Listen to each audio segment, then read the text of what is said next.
Química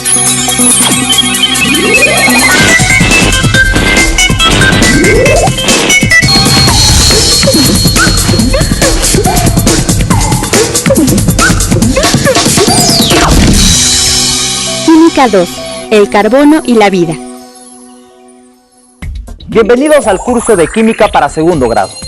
En este cuarto bloque les hablaremos del carbono, un elemento químico fundamental para la vida tal y como la conocemos. A la fecha, se sabe de la existencia de unos 15 millones de compuestos de carbono. Y la cifra aumenta cada año. Todos los seres vivos de nuestro planeta están formados por compuestos de carbono. Empecemos por la unidad básica. Como ya sabes, todo lo que nos rodea y nosotros mismos estamos formados por átomos de distintos elementos. Esta es una tabla periódica de los elementos. Nos sirve mucho porque están ordenados de acuerdo a sus propiedades. ¿Qué podemos saber con una tabla periódica? La tabla periódica de los elementos clasifica, organiza y distribuye los distintos elementos químicos conforme a sus propiedades y características. Su creación se le atribuye al químico ruso Dmitri Mendeleev, quien ordenó los elementos basándose en sus propiedades químicas, un requisito previo necesario a la construcción de la tabla periódica. Era el descubrimiento de un número suficiente de elementos individuales que hiciera posible encontrar alguna pauta en el comportamiento químico y sus propiedades. El gran mérito de Mendeleev consistió en pronosticar la existencia de elementos. Dejó casillas vacías para situar en ellas los elementos cuyo descubrimiento se realizarían años después. La tabla de los elementos ha sufrido variaciones, sobre todo con el desarrollo en el siglo XX de la mecánica cuántica.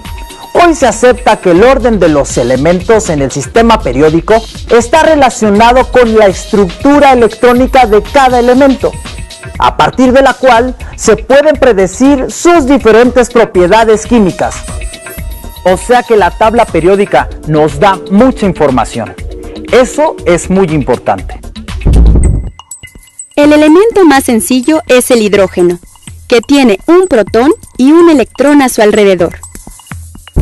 A excepción del hidrógeno, que contiene solo un protón y un electrón, los demás elementos están formados por un núcleo que contienen protones y neutrones. Alrededor se encuentran los electrones. Por la mecánica cuántica sabemos que los electrones se acomodan en el espacio en orbitales y que existen varios tipos: el S, el P, el D y el F. Además, existen niveles de energía. En el primer nivel solo hay un orbital S, con un máximo de 2 electrones. Este es el caso del hidrógeno y del helio. En los niveles segundo y séptimo puede haber un orbital S y 3p con un máximo de 8 electrones. En los niveles tercero y sexto existe un orbital S, 3p y 5d con un máximo de 18 electrones. Por último, en los niveles cuarto y quinto existe un orbital S, 3p, 5d y 7f con un máximo de 32 electrones. Con base en el número atómico y la configuración electrónica se construye la tabla periódica. Ahora observemos la tabla. Las columnas horizontales se les llama periodos y representan el nivel de energía. Las columnas verticales son conocidas como grupos. Todos los elementos que pertenecen a un grupo tienen la misma valencia atómica, lo que se traduce en características o propiedades similares entre sí. Por ejemplo, los elementos en el grupo 1A tienen valencia de 1. Tienen un electrón en su último nivel de energía en un orbital tipo S. Todos tienden a perder ese electrón al enlazarse. Este grupo recibe el nombre de metales alcalinos. Varios grupos tienen nombres específicos de acuerdo a sus propiedades. Por ejemplo, el grupo 2A son los metales alcalinotérreos, el 7A los halógenos y el 8A los gases nobles. También podemos ver la tabla periódica como bloques dependiendo en qué tipo de orbital está su último electrón o electrón de valencia. Entonces vemos el bloque S, el P, el D y el F. Con solo ver la posición de cada elemento en la tabla se puede predecir cómo va a reaccionar, y esto es muy útil en la química. El ser humano siempre ha tratado de clasificar la materia. En un principio se dio cuenta que algunos venían de la naturaleza, de vegetales y animales. Esto lo condujo a dividir la materia en viva y no viva. Así surgieron los términos orgánico, para los que vienen de seres vivos, e inorgánico, cuando proceden de materia inanimada como rocas, minerales y líquidos. Orgánico e inorgánico es una separación que vemos comúnmente para clasificar la basura y reciclarla. Con el desarrollo de la química y el conocimiento de los elementos, se advirtieron diferencias en la constitución de la materia. Se vio que la materia inorgánica estaba formada de diferentes elementos: hidrógeno, oxígeno, níquel, fierro, calcio, potasio, sodio, azufre y magnesio, entre otros. En cambio, la materia orgánica estaba constituida fundamentalmente por carbono, hidrógeno, oxígeno, nitrógeno, azufre y fósforo. En esa época se pensó que las sustancias orgánicas solo podían ser sintetizadas por organismos vivos, no podían ser producidas en laboratorios. En 1828, Friedrich Wöhler consiguió convertir cianato de amonio en urea por tratamiento con amoníaco acuoso. De esta manera, una sal inorgánica se convirtió en un producto orgánico, perteneciente a los seres vivos. Con el paso del tiempo, un gran número de productos orgánicos se han elaborado en laboratorios. Además, se han sintetizado muchos compuestos de carbono que no existen en forma natural. Entonces, ¿cómo definir la química orgánica? La química orgánica se puede definir como la química del carbono y sus compuestos. Los compuestos orgánicos son muchísimos. Por ejemplo, las proteínas, los ácidos nucleicos, los azúcares y las grasas que constituyen a los seres vivos. Otros, como los antibióticos, han mejorado nuestra calidad de vida, ya que han salvado a millones de personas. Existe un número muy grande de componentes a bases de carbono, ya que posee una capacidad extraordinaria de concatenación.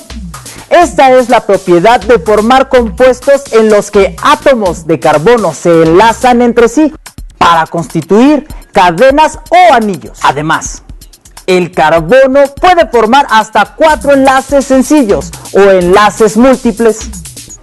El carbón se encuentra en la naturaleza. Los lápices están fabricados con él.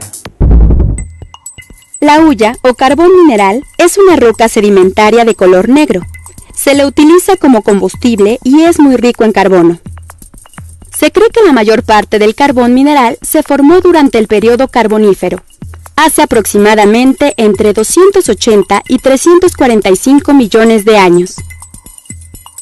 Hoy en día, el carbón suministra el 25% de la energía primaria consumida en el mundo, solo por detrás del petróleo.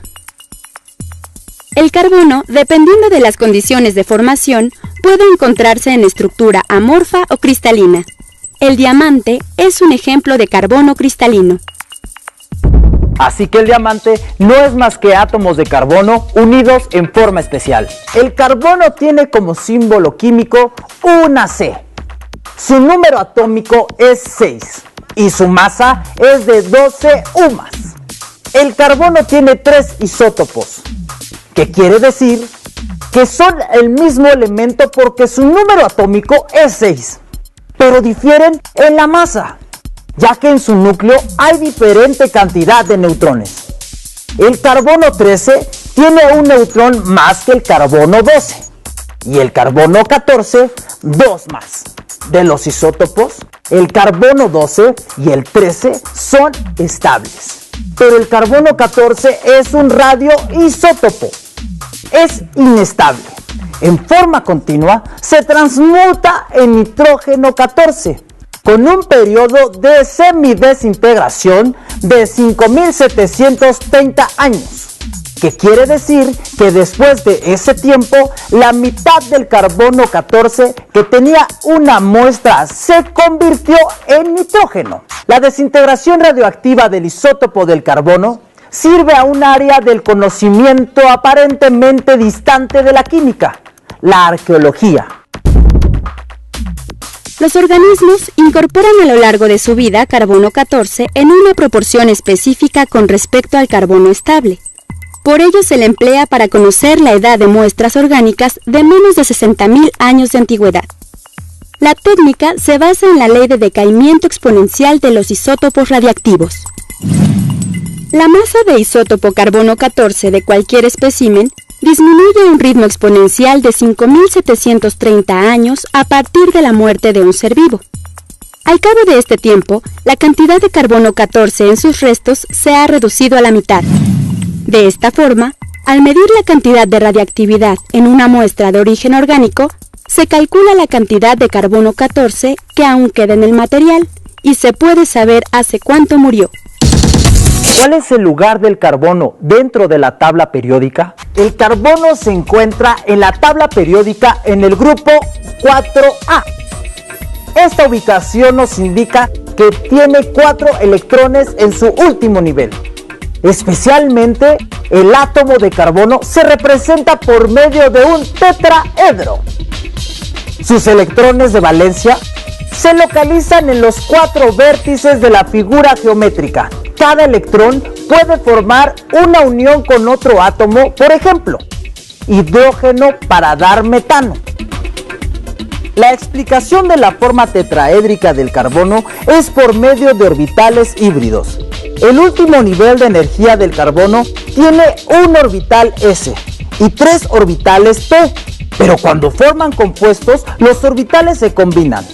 El resultado son 4 orbitales híbridos sp3 iguales, formando un tetraedro.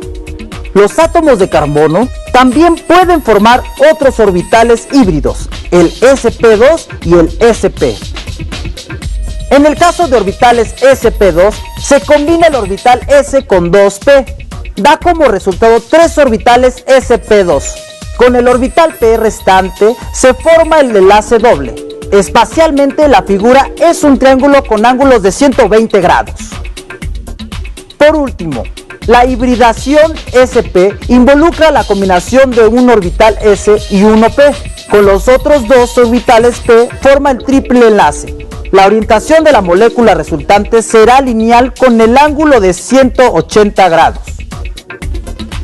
Representar las moléculas en forma espacial resulta complicado.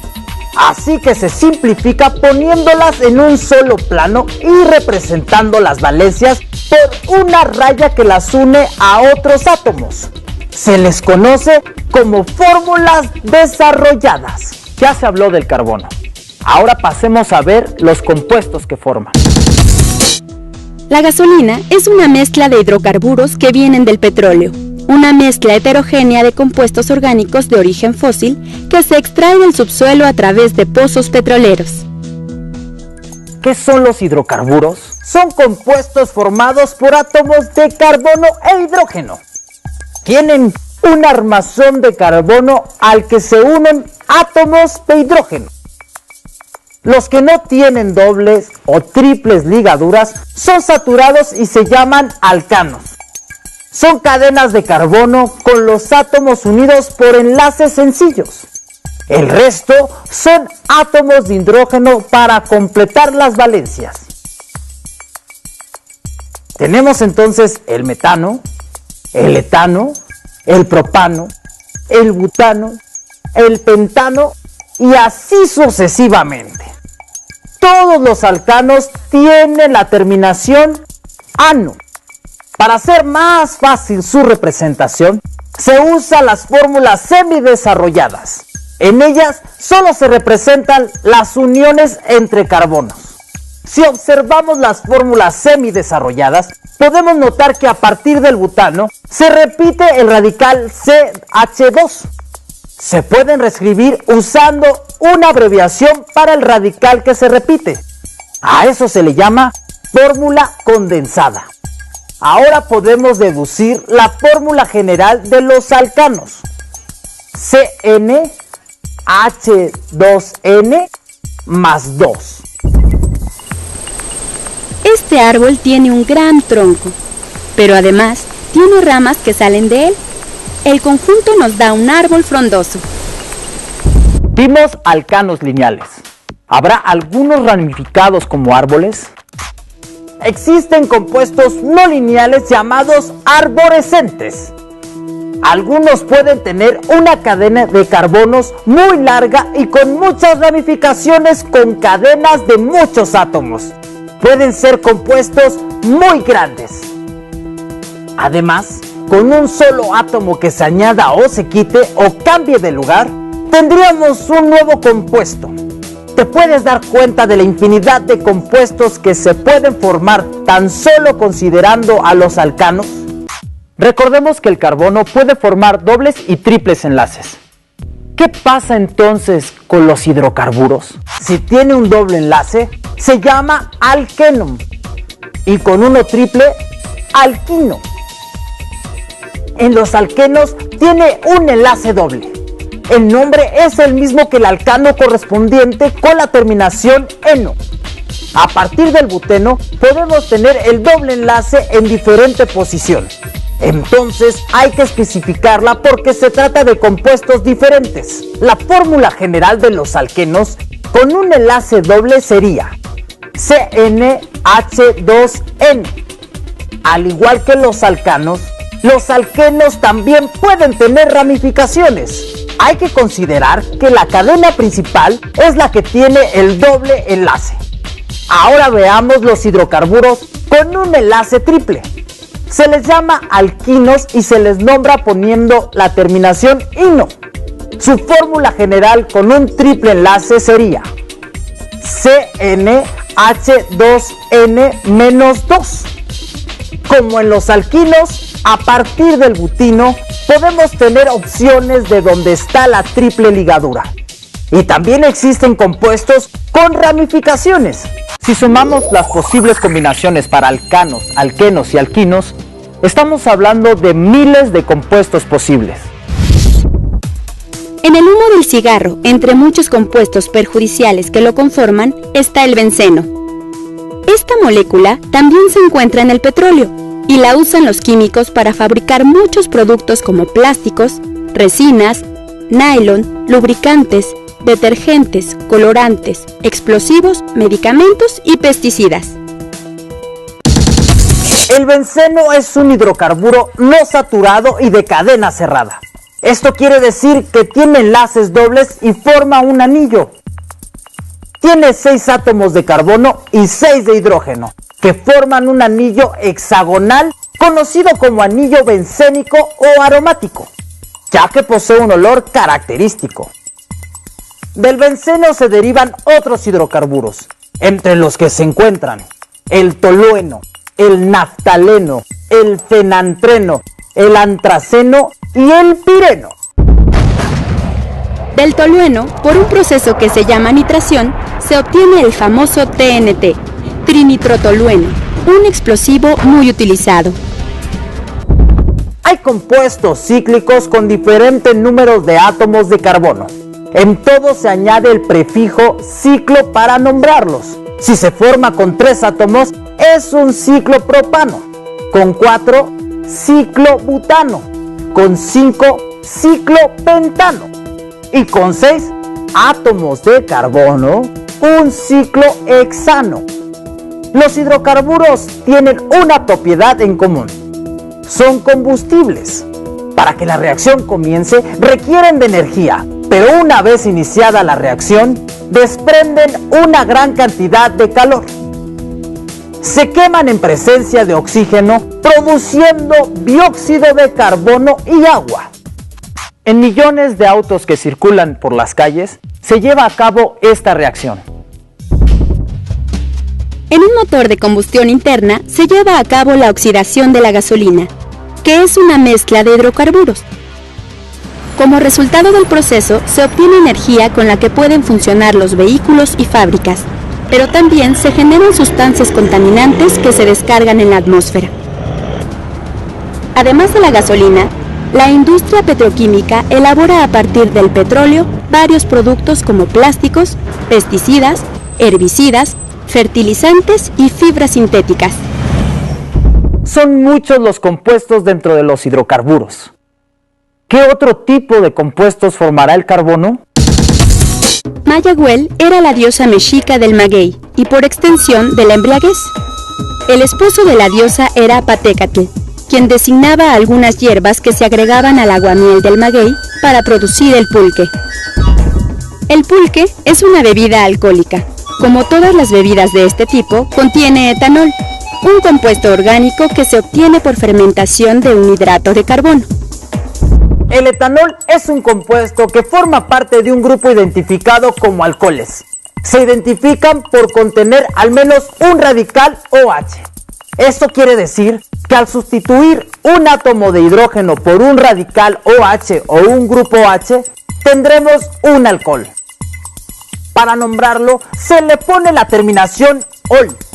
También se usa poner la palabra alcohol y después el nombre del alcano con la terminación -ílico. Con el hidrocarburo más sencillo, el metano nos daría metanol o alcohol metílico. El etanol o alcohol etílico forma parte de las bebidas alcohólicas, pero también se emplea como combustible y como antiséptico. En la cocina se preparan muchos alimentos. Si estás haciendo una ensalada, usarás como aderezo vinagre. Hay muchos tipos dependiendo de dónde provengan, pero el más común es el de vino, que se produce por fermentación acética del vino. El vinagre tiene un sabor agrio. ¿A qué se deberá? El sabor agrio es por la presencia de un ácido orgánico, el ácido etanoico, conocido como ácido acético. Existen muchos tipos de ácidos orgánicos. Por ejemplo, el ácido fórmico que inyectan las abejas cuando pican, o el ácido cítrico que está en muchas frutas como la naranja, el limón o la toronja. Frutas llamadas cítricas justamente por el ácido que contienen. Estos compuestos tienen en común el radical carboxilo, COOH. Los ácidos orgánicos son utilizados en la industria. Por ejemplo, para producir jabones se utilizan los ácidos palmítico y esteárico. Al radical COOH también se le conoce como grupo funcional, porque le da ciertas características al compuesto, particularmente en su forma de reaccionar. Cada vez vemos que existen un mayor número de compuestos orgánicos. Se puede encontrar diferentes grupos funcionales unidos a hidrocarburos, que dan como resultado compuestos con una gran variedad de aplicaciones. Ya vimos dos de ellos, el OH de los alcoholes y el COOH de los ácidos.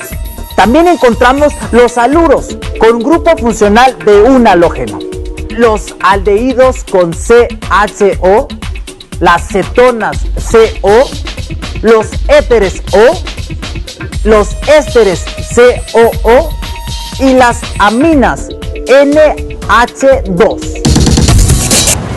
Ahora imagina las miles y miles de combinaciones que puedes hacer con los diferentes grupos funcionales e hidrocarburos. En cualquier parte que te encuentres, hay a tu alrededor compuestos orgánicos. En cada planta, cada animal, en ti mismo. También en los medicamentos, alimentos, plásticos, combustibles, entre otros. Actualmente la mayoría de los compuestos orgánicos puros se producen de manera artificial, aunque una cantidad importante todavía se extrae de fuentes naturales, porque sería demasiado costosas su síntesis en laboratorio. Hemos visto que el carbono puede combinarse con otros átomos de carbono y con otros átomos de distintos grupos funcionales. Resultando de esta capacidad es que se tienen millones de compuestos orgánicos, con la característica general de que liberan energía cuando se oxidan. Recuerda que una buena parte de lo que te rodea, de lo que comes y de lo que usas son compuestos orgánicos, compuestos que contienen carbono.